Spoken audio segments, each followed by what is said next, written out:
Hey guys, it's Hovik, and today I got another tutorial for you guys. Stutter at the very beginning, and it's been requested by a couple people, and it's just how it's taking your animations from Endorphin. Well, people have asked for how I do my 3D animation, but I'm just going to show you how to do like the simple animations that are there for you using Endorphin in Cinema 4D. So I'm going to take the animations we're going to make in Endorphin, and I'm going to put them into Cinema 4D, and we're going to add them to our character, and we're gonna make the whole animation. So we'll start off by using Endorphin 2.5.2.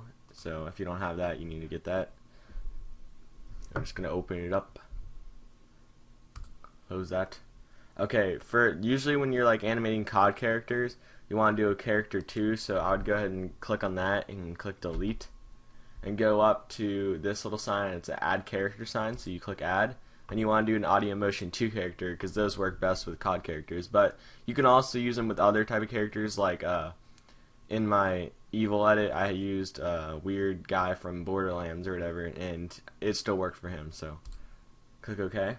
So now you have your audio motion 2 character right here, but you don't have the animation. So what you want to do is you want to right click in this area down here next to him, and then go up to create animation event.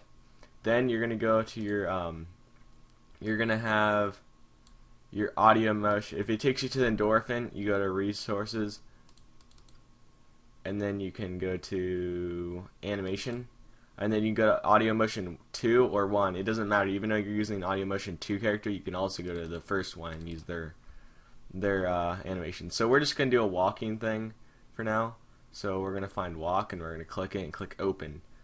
And now this is important. You need to check this thing right here, auto motion transfer source reference character. Click that, and then click the dotted line and select your character that you use, which is auto motion 2. So now that we have that, we click OK, and it's going to load the animation up.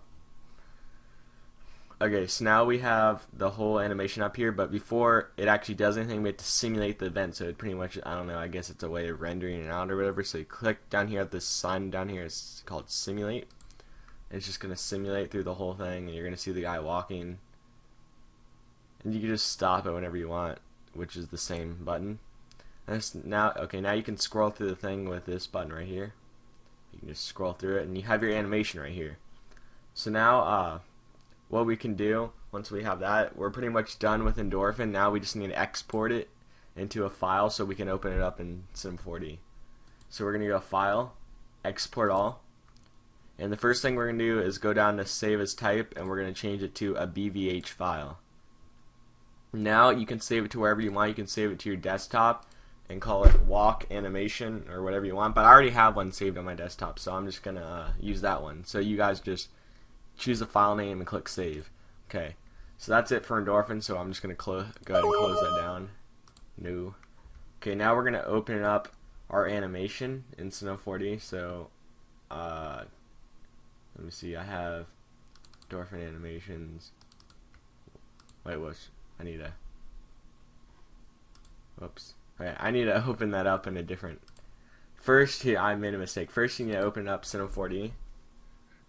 I'm used to opening up other different files that will open Cinema 4D with it, but my mistake. So just open up your R12, R13, whatever you have. I used the latest one.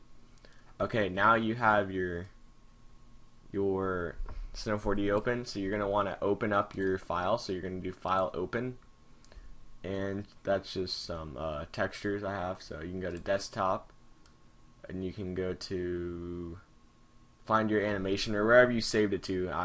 I saved mine on Desktop, so then you go to Endorphin Animations, Walk, Open, and you just want to save it by 1. I messed around. It's already at 1.35 because I've done other characters in different sizes. So now you have your character open, and if you scroll, make this go all the way over there. If you scroll through, you can see him walking. But first, when you go back to the beginning, and we're going to bind the character with the skeleton. So now we're going to merge, and we're going to find your model. You guys probably already have your model you want to use. So I'm going to go ahead and find mine. I'm just going to use, for the tutorial, I'm just going to use this USMC sniper from COD 4.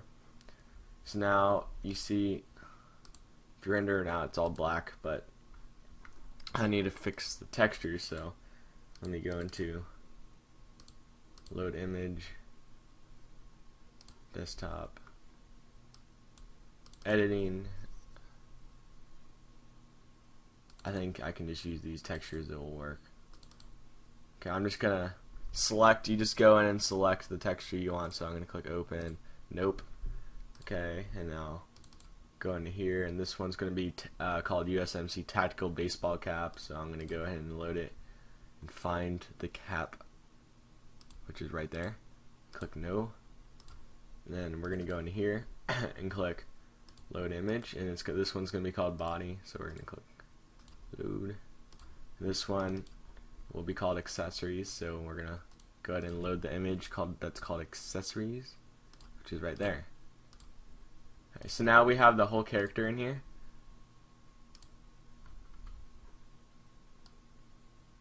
Okay, so now I actually made a big mistake. Before actually it's not that big of a mistake. You see how the skeleton's bigger than the like kind of, it needs to be a little bit smaller, so we can go ahead and actually, I guess I can just go ahead and delete the skeleton and then reopen. You're gonna want to do file merge, and if it doesn't fit, you go file merge and find your walking animation or whatever you have. And we're gonna reopen it, walk, and before it was too big, so let's do like 0.95, and that seems to work fine. 0.95 fits them perfectly, so we're good. You can do that with the, you can also do that with the mesh, I'm pretty sure. Okay, so now we have him, and we want to bind the skeleton to the character, but before we do that, we need to match him up perfectly, because right now you can see it doesn't match up, and like right there. So we can have the skeleton selected. We're going to drag that to the bottom. We can have the skeleton selected, and we can select the rotation tool, and we're going to drag that forward like that, and we're going to take this and slide it back so we can get a nice fit. See if that looks good. Okay, we still need to, drag it back a little bit more, or actually we can just rotate it. Yeah, that seems to work. Okay, now it's matched up. Oh yeah, if you have a character that's not a T-pose like this, you can also just take the arms. So if you open up the skeleton, it has all the different joints. So say the legs didn't match or the arms were like down, you could go keep on opening up this one and find it's like a right and left clavicle, and that will open up the shoulder joints, and you can just take those and rotate them, and then go to the elbow joint. If you open this, open up the elbow joint and rotate that, and just keep on doing it until it matches up with the character that might not be in a T-pose, but I'm not going to do that because it will just mess up. Okay, so now that we have it matched up with the character, all we need to do is add a skin. So we're going to go to MoGraph, character, and we're going to select skin, and we're going to put that on top of the sniper polygon. So now what we want to do is we're going to bind the character. So what we're going to do is we're going to right click skeleton and select all children. Select children. And we're going to hold control, select the skin, and then hold control, keep on holding control and select the USM sniper.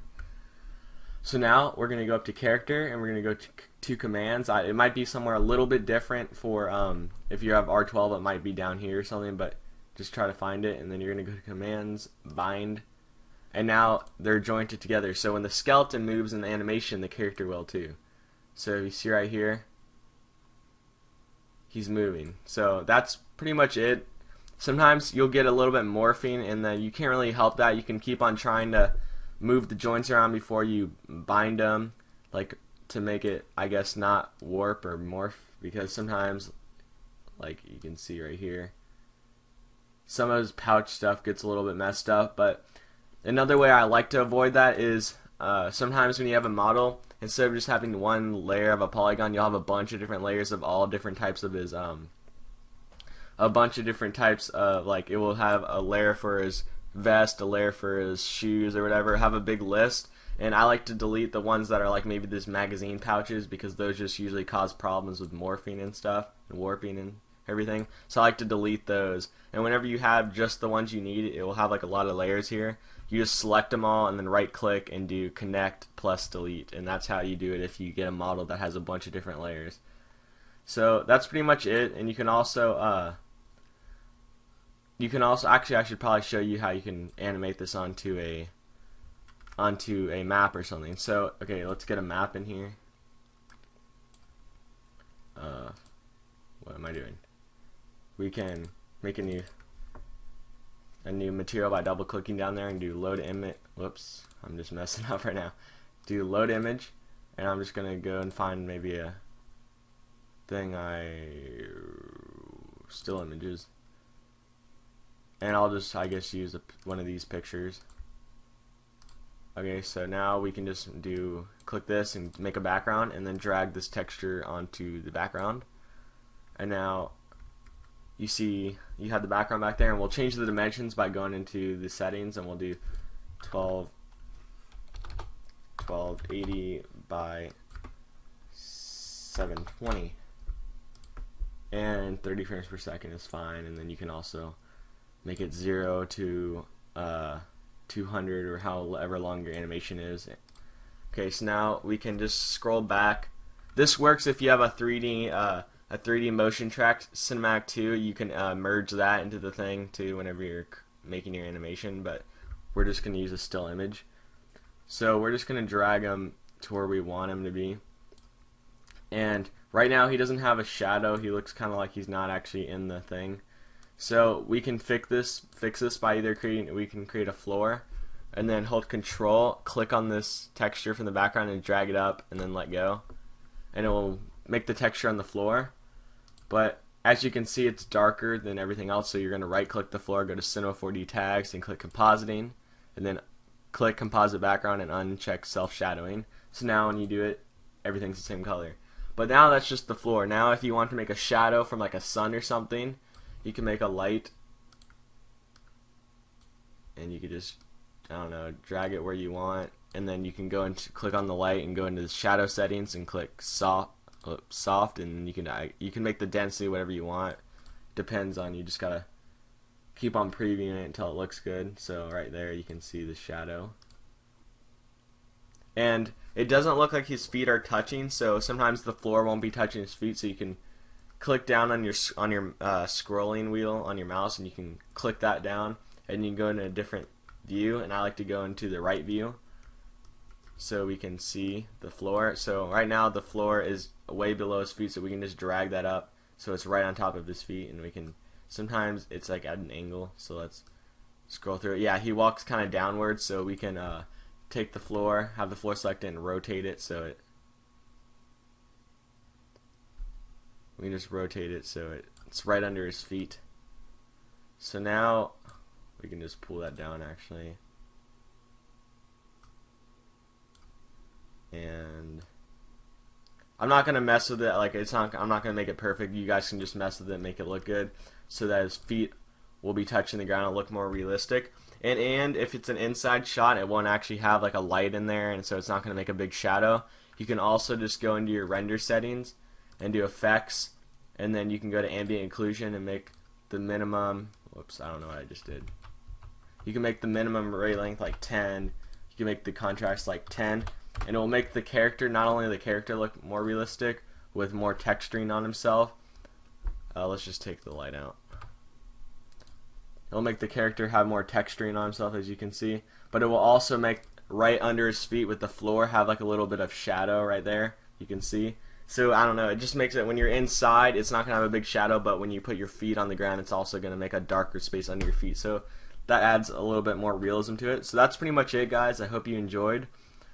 Please like and comment if you have any questions. Well, if you liked it, but comment if you have any questions, and any requests for new tutorials. I'm going to try to make a tutorial every 2 weeks and edit every 2 weeks, so it's kind of like one video a week, because I want to start being more consistent. And look out for an edit that's going to be out in like a week after this is posted. And I'll see you guys later.